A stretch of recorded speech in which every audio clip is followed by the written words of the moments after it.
Captain America's mighty shield can't deflect the criticisms coming at this show. The following is a World-Class Bullshitters exclusive.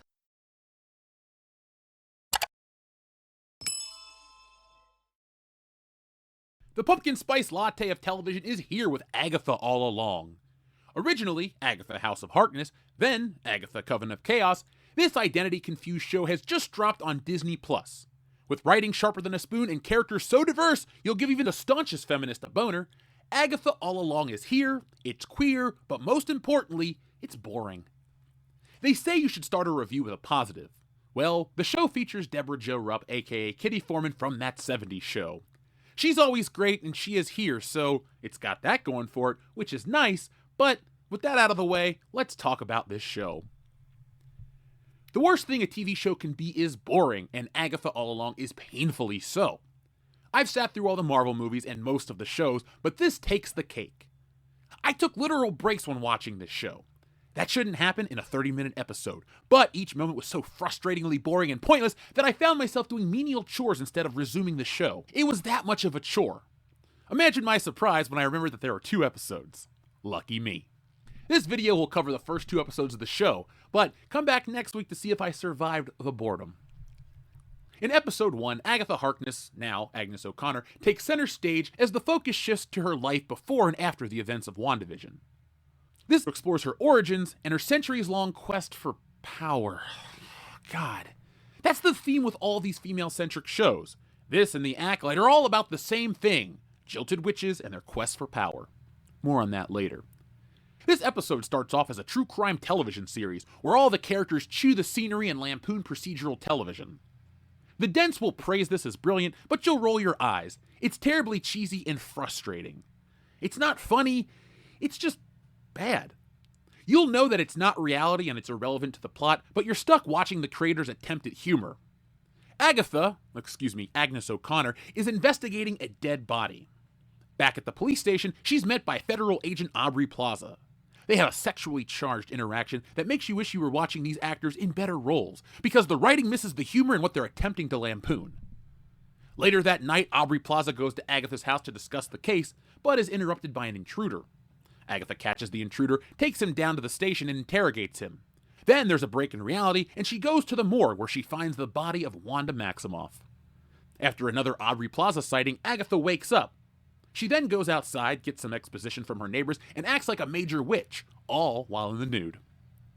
After wandering around her basement, Aubrey Plaza shows up again, but this time as a witch, and tries to kill Agatha. But then she doesn't, because Agatha convinces her that she should wait until she's more formidable. This show is all about power.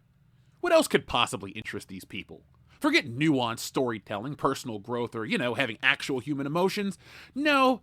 Let's just have them claw their way to the top because they need more power. And this is just a reminder that women can be strong and powerful, as if the audience is too dense to grasp that without being bludgeoned over the head every damn episode. It's always the same tired trope, too. The underdog who's been oppressed and now has to rise up and seize control of the universe in their quest for unlimited power. And don't forget the over-the-top metaphors, because nothing says subtlety like a heavy-handed symbol of empowerment. Maybe one day we'll get a female character who isn't obsessed with taking over the world, but why bother when we can just keep selling the same old power-hungry trope package over and over again? Who needs character depth when you can have a montage of Agatha crushing her enemies in shoes, right? They literally have a shoe scene. And wait until we talk about the Hot Topic scene in just a moment. The episode ends with Aubrey Plaza promising to return as Season of the Witch by Donovan plays. Talk about on the nose. In Agatha All Along episode 2, Agatha continues her journey through the mystical world, delving deeper into her dark, magical powers, and her quest for power. This episode explores her encounters with other witches as she seeks to gain control over ancient magical artifacts. The episode starts with the intruder from earlier. He's a troubled, confused youth. He convinces Agatha to take him to the mysterious Witch's Road. This kid wants to be a witch. I'd love to tell you his name, but he's referred to as Teen on Disney+, and yes, that's with a capital T. He tries to tell Agatha about himself, but for some magical, mysterious reason, she can't understand him. He's clearly evil, but that's supposed to be a revelation. Like The Acolyte, the show blows its load early, and the rest is just messy cleanup. Agatha takes Teen to hunt down more witches so she can siphon their power. Yes, they go meet an old witch, then they meet a black bald witch, then they meet an Asian witch at Hot Topic. That is not a joke. They actually go to Hot Topic to find a witch. Anyway, they all meet up in Agatha's basement, stand in a circle, and sing a song. It's a lot like this one right here. Power of one, the power of two, the power of many. Darkest hour, wake thy power, earthly and divine. I rolled my eyes so hard they popped out of the back of my head and chased down Indiana Jones. This is just Marvel's Acolyte. As they're singing, the Salem Seven, yes, they're real, and inferior to the Seattle Seven in every way, appear. As the Seven make their way through Agatha's house, the Coven escape through the door on the floor, which just magically appeared. They then find Witch's Road, take off their shoes, and walk away, and yes, they focus on the shoes multiple times. This show is not for us. I can't stress this enough. This is Marvel for her. That's fine, but shouldn't there be more substance? It kind of reads like an unironic version of Ken in the Barbie movie. He was supposed to be a parody of men, and this show is a parody of a certain type of woman. It's all about power, shoes, gayness, oppression, diversity, and Hot Topic. If it featured all of these things and was compelling, I wouldn't be bothered, but that's all the show is. There's no substance, no stakes, nothing I care about. The protagonist could have been killed, but was spared because of hubris? That's stupid. Agatha and the rest are pretty forgettable. The acting isn't bad, it's the subject matter. And I had to look up who made this show because I swore it was Leslie Headland. But no, it's this person, Jack Schaefer. Her entire filmography fits in a single cell phone screenshot, and it's full of bad work, like the female remake of Dirty Rotten Scoundrels, Olaf's Frozen Adventure, and Captain Marvel. Yes, Captain Marvel, the film that made all that money, but failed to create a viable franchise. She is uncredited for her work on Captain Marvel, and let's be honest, I wouldn't want my name on that piece of shit either, but other than that, she created WandaVision and Agatha all along. One could argue that WandaVision was great. It was not. It started off great, and then fell apart quickly. That unique concept, combining the classic sitcom tropes with the superhero drama, that was kind of cool. We were all watching it back in 2020, but ultimately it failed at the execution. It promised to be a deep exploration of Wanda's grief and trauma, but at the end, it was just a big old generic CGI battle. Other viewers were frustrated by the constant teases and red herrings, like the much-hyped reveal of Evan Peters as Quicksilver, which turned out to be a joke, and his name was Ralph, rather than a meaningful plot twist. Additionally, the pacing felt uneven, with some episodes dragging out the mystery to the point of tedium, leaving viewers unsatisfied by the time the big reveals came. This bait-and-switch style storytelling left the audience feeling tricked rather than rewarded for their investment, and it seems like that's what we're getting here. I hate to keep making the same comparison, but this show is literally Marvel's Acolyte.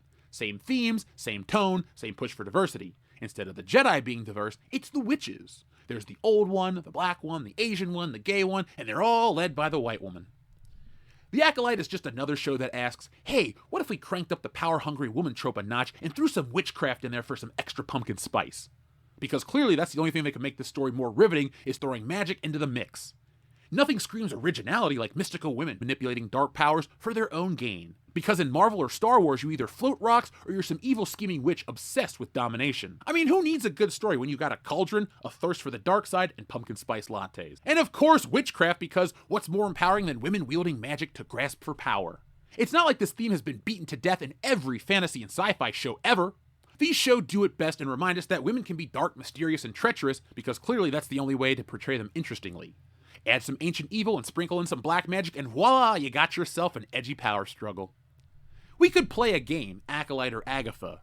You know what? I will. We'll have a video on that later in the week. But thankfully, that's all there is to say about the show for this week.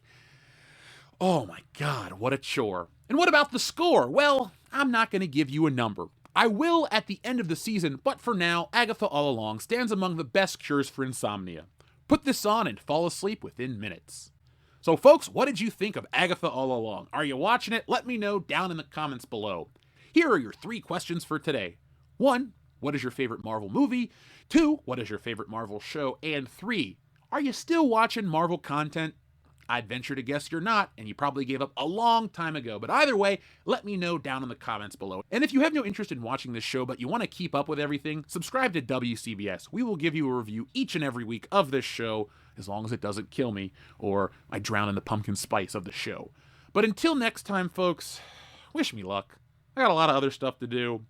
But I feel like this show put a hex on me, and now I'm cursed to be unlucky.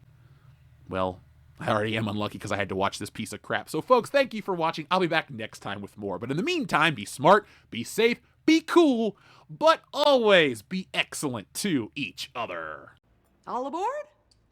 So who's going high? Oh, no thank you. I don't take drugs.